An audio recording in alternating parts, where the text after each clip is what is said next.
We are now honored to extend a warm welcome to Her Excellency Miriam Ziv, Israel's first female ambassador to Canada. Ambassador Ziv, a veteran diplomat, was considered a pioneer female cadet when she first entered Israel's foreign ministry in 1972. Ambassador Ziv's first foreign posting in 1974 was here in Toronto, where she spent 5 years as vice consul. Ziv later served as minister counselor in the Embassy of Israel in Rome. In this capacity, Ambassador Ziv was a member of the bilateral Permanent Working Commission that developed relations between the State of Israel and the Holy See. As the head of the Middle East Economic Affairs Department, Ambassador Ziv spearheaded Israel's economic relations with the Palestinian Authority. Additionally, Ambassador Ziv served as Deputy Director General for Africa. She is a noted Iran expert and has spoken widely about the threat of a nuclear Iran and its impact upon Israel and the entire world. Of her duties in Canada, Ambassador Ziv has said, "Canada is not only Ottawa, Montreal, and Toronto," and stresses the inclusion of the Jewish communities across the country in her outreach work. Once again, we are honored by your presence, and welcome to the podium, Ambassador Miriam Ziv.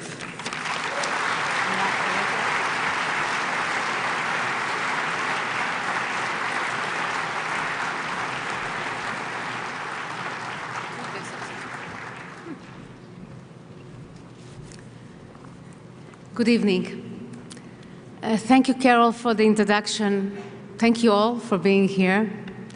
Mr. Minister, I'm sitting in the public, so welcome, my minister, one of my ministers. I'm very pleased to be here.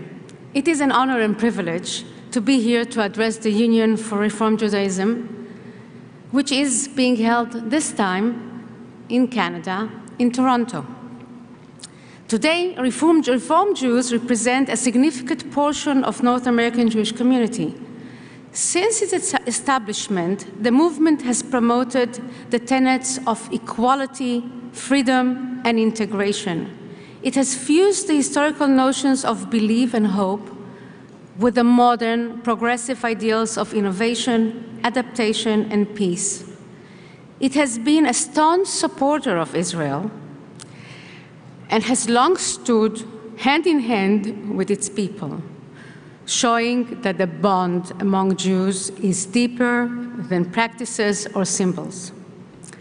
My presence here today attests to the unique spiritual, cultural, and traditional connection that binds you all to Israel, as well as the mutual interest in morality and virtue that ensures this cohesiveness into the future.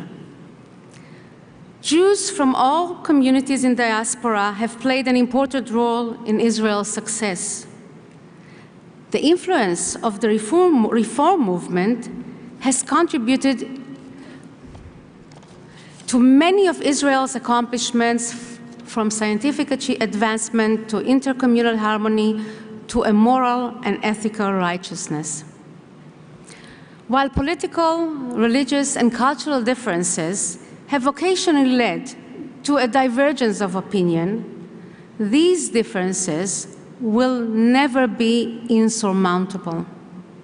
Israel, being the only thriving democracy in the Middle East, relies on the democratic process to determine its leadership in politics.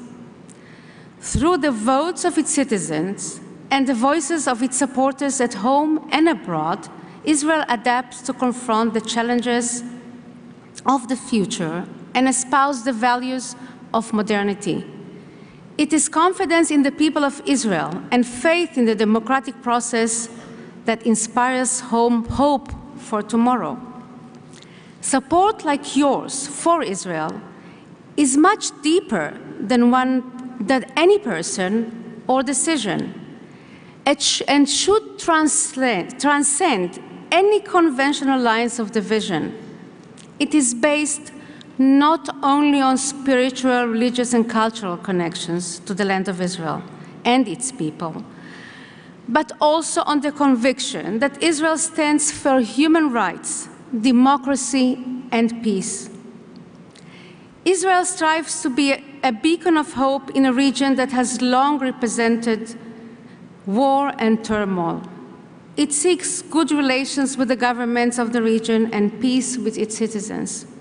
However, these noble goals never distract the Israeli government from their primary duty to ensure the safety and security of its own citizens. This obligation is getting more and more difficult as Israel faces new and more dire threats. In spite of the severe precautions taken by Israel to ensure the safety of Palestinian civilians during Operation Cast Lead, the United Nations Council of Human Rights produced the Goldstone Report, completely understating the Palestinian terrorist actions and the use of human shields during the war, and wrongly tarnishing Israel and endangering Israeli efforts to foster a true and lasting peace in the region. Today and tomorrow, the United Nations is deliberating a resolution on the Goldstone Report, and I'm sure that both Canada and the United States, where you all come, will oppose the resolution. Even more dangerous than these threats to Israel's image are the threats to its survival. For decades, Iran has been developing a covert and complex nuclear weapons program. In spite of international pressure and sanctions, Iran has deceived nuclear inspectors and the world, and continued down the dangerous path.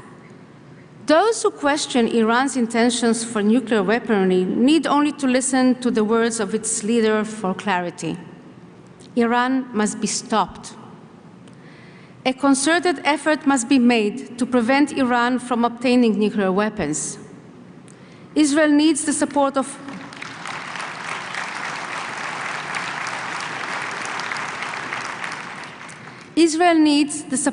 all Jews to engage in the crucial effort to eliminate Iran's nuclear threat, as well as condemn in the strongest manner possible Iran's support for international terrorism. And only today did the Israeli army stop a boat that was carrying arms to the Hezbollah coming from Iran.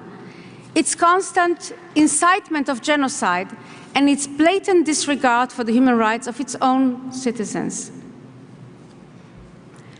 While the landscape may seem bleak, Israel possesses the strength and resolve to overcome the challenges it faces.